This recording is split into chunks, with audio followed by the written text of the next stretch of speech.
Tension between Russia and Turkey has increased since Russia began its bombing of Syrian rebels, with Turkey feeling continuously undermined by what it says is Russia's violation of its airspace. At a news conference in Brussels on Tuesday, the Turkish President Recep Tayyip Erdogan said his country's positive relationship with Russia was well known, but that if Russia loses a friend like Turkey, with whom it has been cooperating on many issues, it will lose a lot, in his words. Russia, of course, has said that the incursions were a mistake. We can now speak to Aykan Erdemir, a non-resident senior fellow at the Washington-based think tank Foundation for the Democracy, Defense of Democracies, and a former opposition MP in the Turkish parliament. Good morning, Aykan. Good morning. So how would you characterize the relationship between Russia and Turkey? There is more to Turkish-Russian relations than meets the eye. The current crisis is a reflection of the inherent tension and also the structural fault lines built into the Turkish-Russian relations. Both sides have been pursuing so far what's known in the region as compartmentalization strategy. That is, on the one hand, there seems to be a very strong energy, trade, and economic cooperation.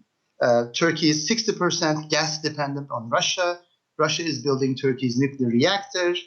And for Russia, Turkey is the second biggest market after Germany for gas exports. But on the other hand, Russia and Turkey seems to be fighting a proxy war on different sides in Syria. So Turkey and Russia have been living with this schizophrenic state of existence for some time, and finally it has come to this big crisis. Indeed, it sounds like a relationship of necessity, mutually dependent, but with differences. What about the dynamic of the two leaders, Erdogan and Putin, their personal relationship? How is that playing into the mix of things?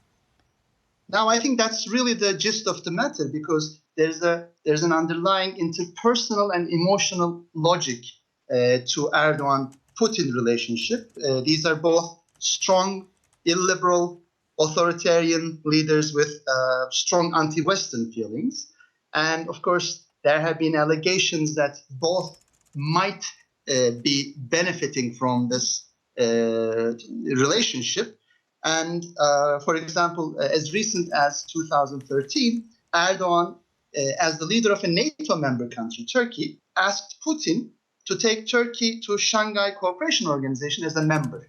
Now, this was, of course, quite shocking to hear, but this, I think, explains the strange relationship between these two actors. For Putin, who is a great chess player, as we have been witnessing, I think Turkey is worth more as a reluctant, unreliable, and dysfunctional NATO partner. So for Putin, Turkey is better off in this problematic role in the Western alliance than as a kind of a full member of the Shanghai Cooperation Organization.